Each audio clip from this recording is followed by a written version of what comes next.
আমাৰ জিলাখনত বিশেষ কৰি নামনি অসমত যিটো চেণ্ডিকেট চলি আছে, এই চেণ্ডিকেট আপোনালোকে জানে কোনে চলাই আছে। আপোনালোকে জানে যে মহন্ত বুলি কোনো এজন ব্যক্তি আছে আৰু তেখেতক মহন্ত এই গ্ৰুপ, তেওঁলোকৰ এটা গ্ৰুপ আছে। আচৰিত কথা, এতিয়া তেওঁলোকৰ গ্ৰুপৰ মানুহখিনি কিছুমান কথা কৈ আছে যে CMৰ নামত ইমান দিন CMৰ নামত 4 বছৰৰ পৰা চেণ্ডিকেট চলাই আছে সোণাহাটত, বিভিন্ন গৰু চহৰত, কয়লা বয়লা বিভিন্ন। এতিয়া বৰ্তমান সিহঁতৰ লেটেষ্ট যে যদি মামা আমাৰ চেণ্ডিকেট বন্ধ কৰে, তাৰমানে 4 বছৰত সিহঁতৰ চেণ্ডিকেটত ইমান টকা মানে ফাণ্ড হৈছে যে সিহঁতৰ দিল্লীত ফ্লেট লৈ আছে, নাগপুৰত ফ্লেট লৈ আছে, আৰু কিছুমান দিল্লীৰ নেতাক মেনেজ কৰি আছে সিহঁতৰ চেণ্ডিকেটৰ জৰিয়তে। আৰু দিল্লীতো তেওঁলোকৰ এটা আলোচনা হৈছে কিছুমান ব্যক্তিৰ লগত, পলিটিকেল নেতাৰ লগত, আৰু নাগপুৰত তেওঁলোকে যদি এইটো চেণ্ডিকেটৰ চলি আছে, চেণ্ডিকেটৰ কথাটো নাজানে, নে CM ছাৰ জানে নে CM বাইদেউ জানে। এইটোতো বাৰ মই কৈ আছো, তেওঁলোকৰ CM ছাৰৰ নামত আৰু CM বাইদেউৰ নামত চেণ্ডিকেট চলাই আছে। এই মহন্ত বোলা ব্যক্তিটো গ্ৰুপ, মহন্ত গ্ৰুপ অকলে নহয়, ইয়াৰ এটা গ্ৰুপ আছে। কিছুমান ধুবুৰীত আছে, কিছুমান গোলগঞ্জত আছে, কিছুমান চৰচলমাৰত আছে, সিহঁতৰ এটা চেইন আছে। এতিয়া সিহঁতে এটা কথা লাগিছে, যদি চেণ্ডিকেটে আমাৰ মামাই বন্ধ কৰে, তেতিয়াহ'লে আমি দৰকাৰ কৰিলে আমি CM চেঞ্জ কৰি দিয়াৰ কেপাচিটি আমাৰ আছে।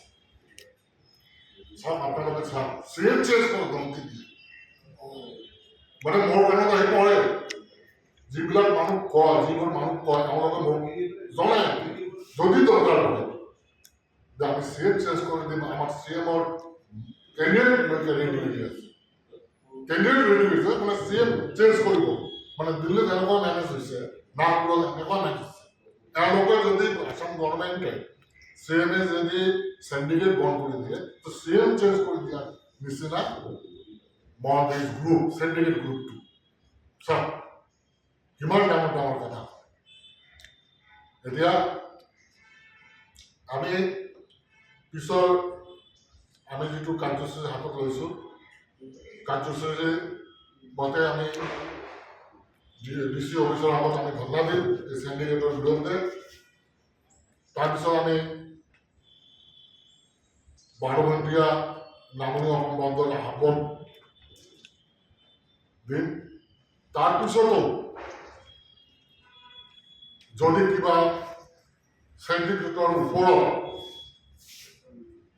চৰকাৰে কোনো হস্তক্ষেপ, আৰু এটা কথা ডাঙৰ কথা মই মিডিয়া ভাইসকলক কৈ আছো যে এই চেণ্ডিকেটৰ প্ৰকল্প কিমান যে ডাঙৰ, মানে ডাঙৰ মানে এনেকুৱা ডাঙৰ বোলে মিডিয়া বোলে প্ৰকল্পত আমাৰ নিউজ চেণ্ডিকেটৰ নিউজ বোলে নলগায়, মিডিয়া বোলে প্ৰকল্প এই চেণ্ডিকেটৰ প্ৰকল্প। আৰু এটা হয় যে প্ৰশাসন পুলিচৰ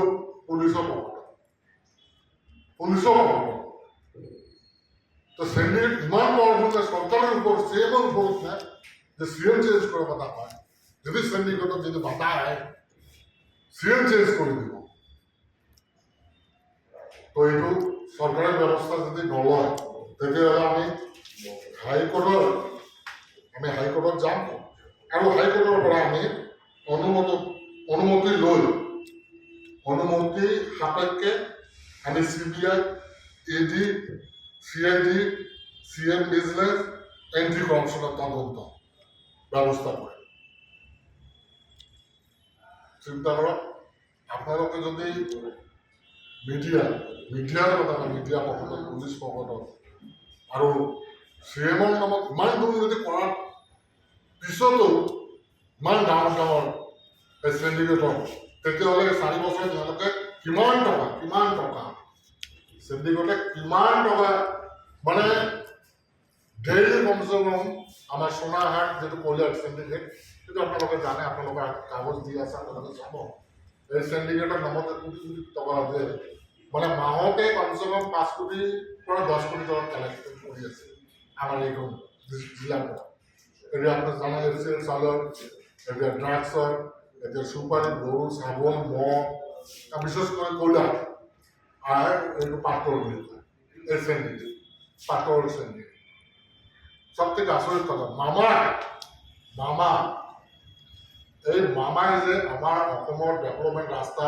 ঘাট দুখীয়া ৰাইজৰ চাউল ব্ৰিজ কিমান আগতকৈ মানে যোৱা